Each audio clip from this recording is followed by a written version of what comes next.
السلام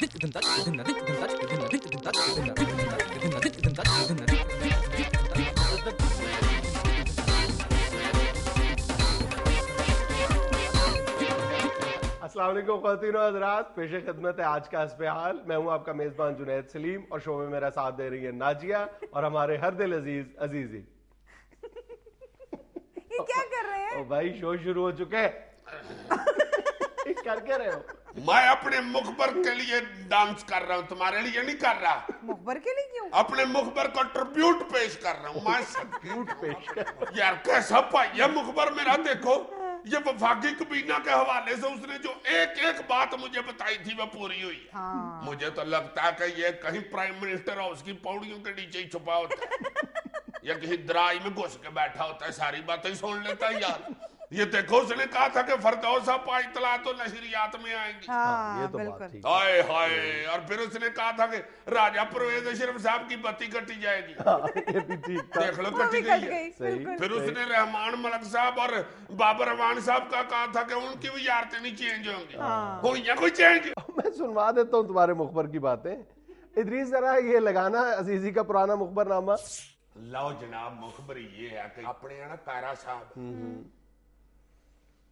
ان کی منسٹری جو ہے نا وہ جا رہی ہے ڈاکٹر فردوس عاشق امان صاحبہ کے پاس. اس میں سوائے 2 لاڈلے اور پیارے منسٹروں کے باقی چینج ہوں گے، رحمان ملک صاحب اور بابر امان صاحب. سننے میں یہ آ رہا ہے کہ کائرہ صاحب کو شاید منسٹری کی جگہ کو پکی والی شیشی دے دیں کہ بھائی جی یہ نہیں وکی واپس لے جائے. ادھر سے جناب راجہ بجلی و پانی ہے ان کو بھی یہ کہا جا رہا ہے کہ سوائے طریقے دینے کے آپ نے کچھ نہیں کیا، تو اگر آپ نے صرف طریقے ہی دینی ہے تو آپ کو کسی عدالت میں منشی کیوں نہ لگا دیں. اب سناؤ کیسا مخبر میرا؟ میں اڈی جاواں آج آؤں اب میرے اب مخبرہ. تم اپنے مخبر کو کوئی معاوضہ بھی دیتے ہو؟ وہ مخبری کرتا ہے، میں مفت بری کرتا ہوں. یار کمال ویسے پائی ہے مخبر میرا بھی. دیکھو تم یار کتنی اہم بات اس نے مجھے بتائی جو ہو بہو اے ٹو ای ویسے ہی ہوا ہے. بالکل ایسے. اچھا اپنے مخبر سے ایک بات اور پوچھو. کون سی؟ اسے پوچھو کہ وزیر اعظم صاحب اپنے آپ کو کیوں نہیں تبدیل کرتے؟ یار یہ میرے مقصد کے جاؤں اپنے مرشد کے. ہائے ہائے ہائے. یار تم مرشد پاک کا متعلق یہ کہہ رہے ہو؟ میں کیا غلط کہہ رہا ہوں؟ شکر کرو اللہ کا وہ تمہارے وزیر اعظم ہے، ورنہ مرشد پاک میرے کے پاس تھے کہ ملٹ کا ویل نہیں تھا ہوتا. وہ انہوں نے سارا ٹائم حکومت گورنمنٹ اور اقوام متحدہ پاکستان کو دے دیا،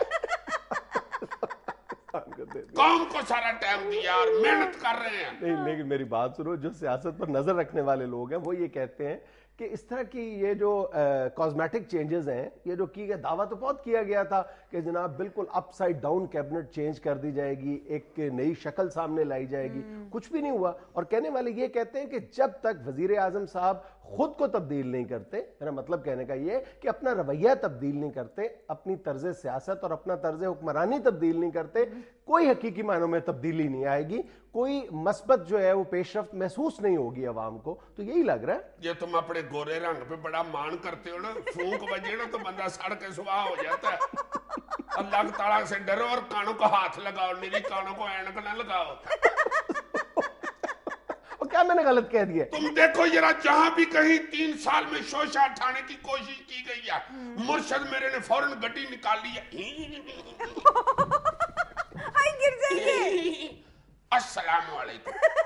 یار تم مانو یا نہ مانو، تمہارے مرشد کی گاڑی اس وقت بہت بری طرح پھنس چکی ہوئی ہے. یا اللہ مجھے معاف کر دینا، یا اللہ مجھے معاف کر دینا. میں کہاں اپنے مرشد کے منکروں میں پھنس گیا ہوں.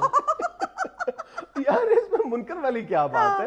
یہ بات کسی سے باہر نکل کے پوچھ لو، کسی سیاستدان سے پوچھ کے دیکھ لو کہ اس تبدیلی کے نتیجے میں حکومت کی ساکھ بہتر کرنے میں کوئی ذرا برابر بھی مدد ملی ہے حکومت کو؟ کیوں نہیں مدد ملی مجھے یہ تو ذرا بتاؤ. یار حکومت اصل میں یہ چاہ رہی تھی کہ ان 2 اقدامات کے نتیجے میں، ایک تو کابینہ میں بڑی تبدیلی کر کے اور دوسرا گول میز کانفرنس کے بعد یہ تاثر دینے میں کامیابی کسی طرح حاصل کر لی جائے کہ ہم اب ایک نئی ویگر کے ساتھ کام کرنا چاہ رہے ہیں. اور میرا خیال ہے کہ حکومت اس میں کامیاب نہیں ہو سکی. پہلے جو ان کا پہلا فیز تھا اس میں تو وہ بری طرح ناکام ہوئی ہے. قطعی طور پر سیاسی حلقوں میں بھی اور عوامی حلقوں میں بھی اس تبدیلی کو کہیں بھی پذیرائی نہیں ملی، کیونکہ اس طرح کی کوئی واضح اور مثبت تبدیلی نظر نہیں آئی حکومت کو. کہاں پہ تم کیا سمجھتے ہو کہ کون سی ایسی تبدیلی ہے جو عوام یہ جس کے نتیجے میں عوام یہ اخذ کر سکیں کہ اس تبدیلی کے نتیجے میں عوام کو کچھ ریلیف ملے گا، یا عوام کے جو کچھ مصائب تھے یا شکایات تھی، گلے شکوے تھے، وہ کچھ دور ہوئے ہیں؟ کون سی ایسی کس ایک وزارت کی تبدیلی بتا دو. سب سے بڑا تمہارے لوگوں کا لوڈ شیڈنگ کا مسئلہ تھا نا، تو وہ پانی بجلی تبدیل نہیں کر دیا انہوں نے بھی. مطلب یہ تو تب پتا چلے گا جب نیا وزیر آئے گا اور وہ کسی اقدام کا اعلان کرے گا.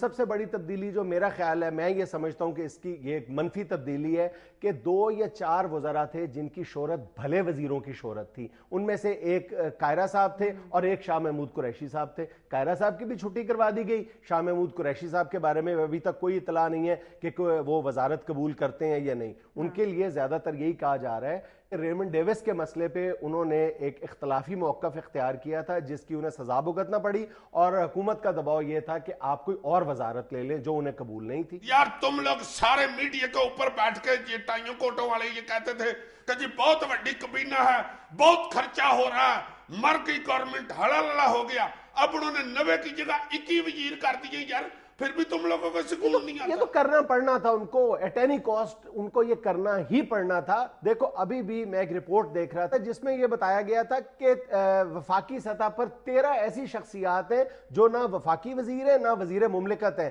لیکن وہ پورے کا پورا جو پروٹوکول ہے، پرکس اینڈ پریولیجز ہیں، وہ وفاقی وزیر کی انجوائے کر رہے ہیں. 13 جی 1 2 3 4 5 6 7 8 9 10 11 12 13 کروں دن دن گن کے انتظار آجا پیا آئی بہار. یار اگر 13 بندے بیچارے بہار کا میا لے رہے ہیں تو 13 کی جاندہ ہے. اچھا ویسے میرے لیے جو سب سے زیادہ حیرت انگیز اومیشن ہے وہ قائرہ صاحب کی ہے. مطلب قائرہ صاحب جس طرح بھی ہے، پیپلز پارٹی کی جس طرح کی طرز حکومت اور طرز سیاست تھا اس کو ڈیفینڈ کرنا، بہرحال میڈیا پہ بیٹھ کے، اور آج کے بہت جو ایک ہارش میڈیا تھا وہاں بیٹھ کے اس کو ڈیفینڈ کرنا بڑے مطلب دل گردے کا کام تھا. اور قائرہ صاحب بہت حد تک یہ کام کامیابی کے ساتھ کر رہے تھے، لیکن ان کی جو ریپلیسمنٹ ہے وہ اس سے زیادہ حیرت انگیز ہے کہ فردوس عاشق صاحبہ کی جو وجہ شہرت ہے وہ ایک بہرحال لڑائی مار کٹائی والی ہے، اور کئی ایک جو ٹاک شوز ہیں وہ اس بات کے گواہ ہیں اس وجہ شہرت کے. وہ کس طرح حکومت کے موقف کو ڈیفینڈ کر پائیں گے؟ کیا ہوا ہے؟ یہ میڈیا والے فل ڈر گئے ہوئے ہیں. کیوں ہے کہ نہیں؟ قائرہ صاحب بیچارے کہتے رہتے تھے. نہیں آپ میری بات نہیں سمجھے، میری بات سنیں ذرا. میں آپ کو بتاتا ہوں اصل میں دیکھیں گورنمنٹ یہ سٹانس لینا چاہتی ہے. اصل میں ہم نے پھر انہوں نے بیٹھ کے پریس کانفرنس میں سوال کرنا تو فردوس صاحب بڑے شروع ہو جانا ہے.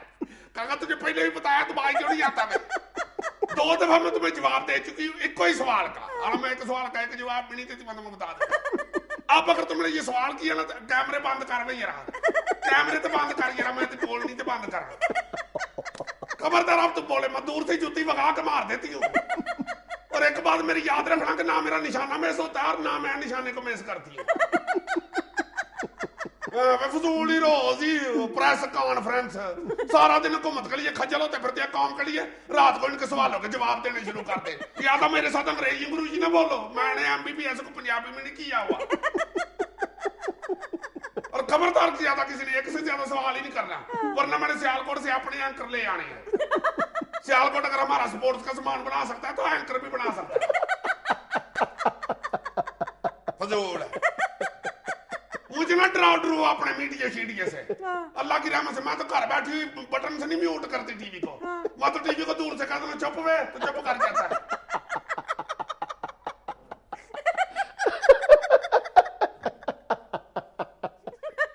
ناظرین یہ وقت ہے کمرشل بریک کا، ہمیں یقین آپ ہمارے ساتھ رہیں گے.